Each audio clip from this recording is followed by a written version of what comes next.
તો દ્વારકાની વાત કરીએ તો દેવભૂમિ દ્વારકા જિલ્લાના જામખંભાળિયામાં ભારતીય જનતા પાર્ટીના ભવ્ય વિજયની ખુશી અનોખી રીતે ઉજવાઈ હતી। પશ્ચિમ બંગાળમાં મળેલી જીતને લઈને ભાજપ કાર્યકરોમાં ભારે ઉત્સાહ જોવા મળ્યો હતો। ધારાસભ્ય મુરુ બેરા સહિત મોટી સંખ્યામાં કાર્યકરો એકત્રિત થયા હતા અને પેંડા વહેંચી એકબીજાને મીઠાઈ ખવડાવી જીતનો જશ્ન મનાવ્યો હતો। ખાસ કરીને કાર્યકરોએ જાલમુડીનો સ્વાદ માણી ઉજવણીને વિશેષ રંગ આપ્યો હતો। શહેરના વિવિધ વિસ્તારોમાં ફટાકડા ફોડી ખુશી વ્યક્ત કરવામાં આવી હતી અને ભારત માતા કી જય તથા જય શ્રી રામના નારાઓ સાથે સમગ્ર વાતાવરણ ગુંજી ઉઠ્યું હતું। આ પ્રસંગે ધારાસભ્ય મુરુ બેરાએ જીતને લોકોના વિશ્વાસ અને પાર્ટીના કાર્યનું પરિણામ ગણાવી આગળ પણ જનસેવામાં પ્રતિબદ્ધ રહેવાની વાત કરી હતી। સમગ્ર કાર્યક્રમ દરમિયાન શહેરમાં ઉત્સવ જેવો માહોલ જોવા મળ્યો હતો।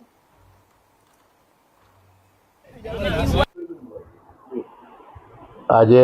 દેવભૂમિ દ્વારકા જિલ્લાના જિલ્લા મથક ખંભાળિયા ખાતે જોધપુર ગેટ ભારતીય જનતા પાર્ટીના જિલ્લા અધ્યક્ષ અને સંગઠનના હોદ્દેદારો, પાર્ટીના કાર્યકર્તાઓ, ચૂંટાયેલા જનપ્રતિનિધિ, જે તાલુકા જિલ્લા સ્થાનિક સ્વરાજ્યની સંસ્થા નગરપાલિકાના સભ્યો, ખૂબ મોટી સંખ્યામાં શહેરીજનો પણ ઉપસ્થિત રહ્યા અને આજના જે પરિણામો પશ્ચિમ બંગાળ, આસામ, પોંડિચેરી, આપણા આદરણીય નરેન્દ્રભાઈ મોદી સાહેબના નેતૃત્વમાં જે રીતે સમગ્ર દેશમાં ભારતીય જનતા પાર્ટીનો વિજય કૂચ આગળ વધી રહ્યો છે, એમાં નરેન્દ્રભાઈ મોદી સાહેબ અને ગુજરાતના પનોતા પુત્ર, આપણા ગૃહ અને સહકારિતા મંત્રી માનનીય શ્રી અમિતભાઈ શાહ સાહેબના નેતૃત્વ નીચે જે રીતે આ 5 રાજ્યોની ચૂંટણીઓ થઈ, એમાં ભવ્યથી ભવ્ય વિજય ભારતીય જનતા પાર્ટીનો જે રીતે મળ્યો છે, એમાં આજે એ વિજયના ઉત્સવમાં અહીંયા ખૂબ મોટી સંખ્યામાં પાર્ટીના કાર્યકર્તાઓ અને ગામના ખંભાળિયા શહેરના શહેરીજનો પણ ઉપસ્થિત રહ્યા હતા અને અહીંયા બહુ મીઠું કરાવ્યું અને જે પશ્ચિમ બંગાળની આઈટમ છે મુખ્ય, જે એ ઝાલમુડી છે, એનો પણ અહીંયા એકબીજા કાર્યકર્તાઓએ એ અહીંયા એનો પ્રસાદી લીધી અને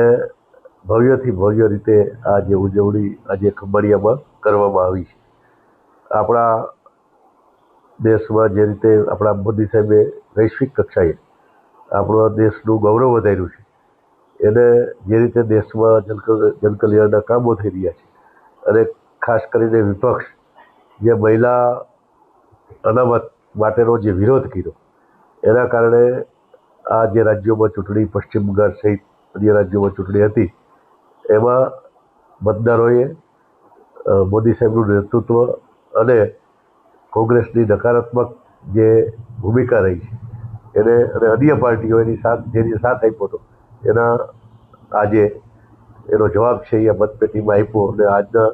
જે આ પરિણામો છે એનાથી સમગ્ર દેશમાં અને ખાસ કરીને પશ્ચિમ બંગાળ જે છે એ ત્યાં જે રીતની અરાજકતા હતી અને